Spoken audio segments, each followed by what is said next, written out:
برادران اسلام، نبی کریم صلی اللہ علیہ وآلہ وسلم کی صحابیت سے شرف یاب ہونا یہ بہت بڑے اعزاز کی بات ہے۔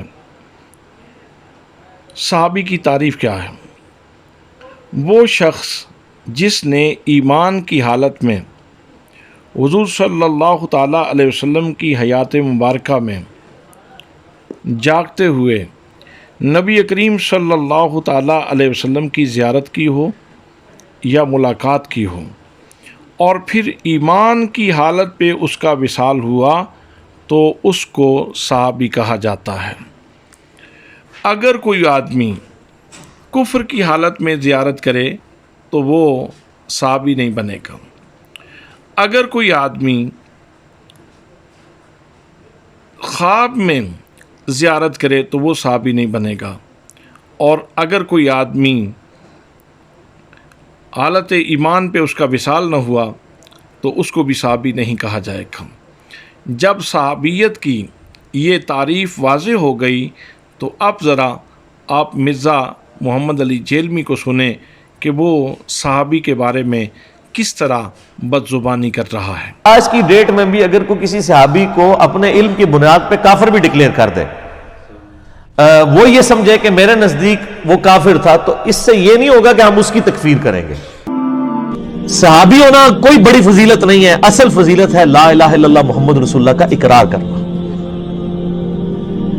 ہم اس سے بڑی فضیلت کسی کو نہیں مانتے۔ نبی الاسلام کی وفات کے بعد جو مرتد ہو وہ نبی کے زمانے میں کیا ہوتا ہے؟ مسلمان نہیں سر، سیادی۔ ان ڈیفینیشن ہی بھول گئے، سیادی تھی جس نے ایک نظر بھی دیکھ لیا، وہ ڈیفینیشن ہی بھول جاؤ۔ صحابہ کو تو ایک ثواب ملتا تھا، وہ زبانی پڑھتے تھے۔ موبائل پہ پڑھنے والے کو 2 ثواب مل رہے ہیں، کیونکہ الفاظ دیکھ بھی رہے اور پڑھ بھی رہے۔ اے پھکی جے انجینئرنگ کریں گے تواڈے نال، اللہ دے فضل نال۔ معزز سامعین، اگر پھول کی صحبت مٹی کو خوشبودار بنا دیتی ہے تو رسول اکرم صلی اللہ علیہ وآلہ وسلم کی صحبت بھی انسان کا مقدر سنوار دیتی ہے۔ مکہ شہر کعبۃ اللہ کی وجہ سے ہمیشہ ہی محترم رہا ہے، لیکن جب اس میں نبی کریم صلی اللہ علیہ وآلہ وسلم تشریف لائے تو اس کی عظمت میں کروڑوں گنا اضافہ ہو گیا کہ اللہ کریم نے اس کی عظمت کی قسم اٹھائی اور ساتھ وجہ بھی بتائی، لا اقسم بہذا البلد وانت حل بہذا البلد، میں اس شہر مکہ کی قسم اٹھاتا ہوں اے محبوب اس لیے کہ تم اس میں موجود ہو۔ وہ گھڑیاں، وہ دن اور راتیں، وہ ہفتے اور مہینے اور وہ سال معظم و مکرم ٹھہرے جن میں حضور نبی کریم صلی اللہ تعالیٰ علیہ وسلم کے پاکیزہ سانسوں کی خوشبو موجود ہے۔ قرآن مقدس میں اللہ کریم فرما رہا ہے، والعصر، مجھے قسم ہے زمانہ محبوب صلی اللہ تعالیٰ علیہ وسلم کی۔ اسی کی تشریح میں میرے آقا کریم صلی اللہ علیہ وآلہ وسلم نے خود ارشاد فرمایا، خیر القرون قرنی، سارے زمانوں سے بہتر میرا زمانہ ہے۔ زمان و مکان نسبت رسول سے معظم ہو جاتے ہیں تو کلمہ گو انسان کیوں محترم نہیں ہوگا؟ وہ چادر جو آپ صلی اللہ تعالیٰ علیہ وسلم کے کندھوں پہ آئے اور اللہ کی گفتگو کا موضوع بنے، یہ اس کے لیے شرف کی بات ہے یا نہیں؟ فرمایا، یا ایھا المزمل، اے چادر والے محبوب۔ وہ لحاف جو ذات رسالت میں آپ صلی اللہ علیہ وآلہ وسلم کو راحت پہنچانے کی ڈیوٹی کرے اور پھر عرش کا مالک اس کا تذکرہ کرے تو یہ عظمت کی بات ہے یا نہیں؟ فرمایا، یا ایھا المدثر، اے لحاف اوڑھنے والے میرے محبوب۔ اگر مکان، زمان، چادر، لحاف نسبت رسالت صلی اللہ تعالیٰ علیہ وسلم کی وجہ سے عظمت پا جاتے ہیں تو وہ ہستیاں جن کی آنکھوں کی پتلیوں میں چہرہ مصطفیٰ کے جلوے موجود ہوں، جن کے خانہ شعور میں مصطفیٰ کریم صلی اللہ تعالیٰ علیہ وسلم کا سراپا موجود ہو، جن کی سماعتیں فرمان مصطفیٰ صلی اللہ تعالیٰ علیہ وسلم سے شرف یاب ہوں، جن کے دلوں کی بستیاں تعلیم مصطفیٰ صلی اللہ تعالیٰ علیہ وسلم سے آباد ہوں، جنہوں نے آقا کریم صلی اللہ تعالیٰ علیہ وسلم کے ساتھ ہجرت کی ہو، جنہوں نے اللہ کے رسول صلی اللہ تعالیٰ علیہ وسلم کی قیادت میں جہاد کیا ہو، جنہوں نے نبی کریم صلی اللہ تعالیٰ علیہ وسلم کے اقتداء میں پورے خلوص کے ساتھ اور حضوری کے ساتھ نمازیں ادا کی ہوں، جن کو اللہ کریم کی بارگاہ سے بار بار رضی اللہ عنہ ورضوا عنہ کا تمغہ